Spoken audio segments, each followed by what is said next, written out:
আধিপত্য বিস্তারকে কেন্দ্র করে বনানীর একটি সীসা লাউঞ্জে যুবককে ছুরিকাঘাতে হত্যা করা হয়েছে বলে জানিয়েছে র্যাব।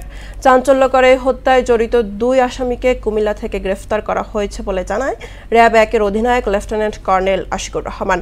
মাদক নিয়ন্ত্রণ অধিদপ্তরের সাথে সমন্বয় করে রাজধানীতে অবৈধ সীসাবারের বিরুদ্ধে শিগগিরই অভিযান শুরুর কথাও জানান এই র্যাব কর্মকর্তা। এসইউ সেলিমের প্রতিবেদন।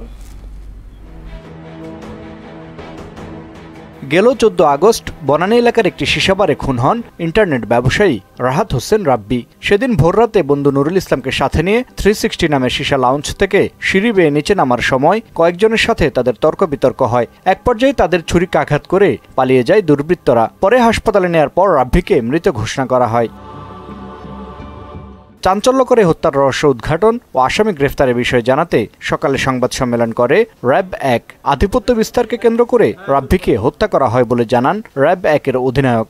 কুমিল্লা জেলার বরুড়া থানাধীন গামুরুয়া এলাকায় বিশেষ অভিযান পরিচালনা করে এবং আসামি হামজাকে গ্রেফতার করতে সক্ষম হয়। হামজার দেওয়া তথ্যের ভিত্তিতে আসামি মুন্নাকেও কুমিল্লা জেলার বরুড়া থানাধীন গামুরুয়া এলাকা হতে গ্রেফতার করা হয়। সীসা লাউঞ্জের ভিতর আধিপত্য বিস্তারকে কেন্দ্র করে তাদের ভিতরে দ্বন্দ্ব চলমান ছিল। পূর্ব শত্রুতার জের ধরে ভিকটিম রাহাতকে হত্যা করা হয়েছে বলে আসামিদ্বয় প্রাথমিক জিজ্ঞাসাবাদে স্বীকারোক্তি প্রদান করেন। মাদক নিয়ন্ত্রণ অধিদপ্তরের সাথে সমন্বয় করে বনানী সহ রাজধানীতে অবৈধভাবে গড়ে ওঠা সীসাবারের বিরুদ্ধে শিগগিরই অভিযান শুরু করার কথাও জানান এই র্যাব কর্মকর্তা। অবৈধ লাউঞ্জগুলো খোলা থাকে কিভাবে, এটা আমাদেরও কোশ্চেন, আমাদেরও একটা প্রশ্ন।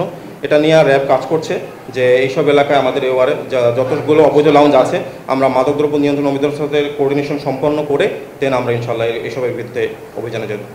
রাব্বি হত্যায় জড়িত প্রধান আসামি মাকসুদুর রহমান হামজা ও মুন্নাকে বনানী থানায় হস্তান্তর করা হয়। তাদের কাছ থেকে হত্যায় ব্যবহৃত সুইচ গিয়ার চাকু ও গুরুত্বপূর্ণ আলামত উদ্ধার করা হয়েছে বলেও জানান র্যাব।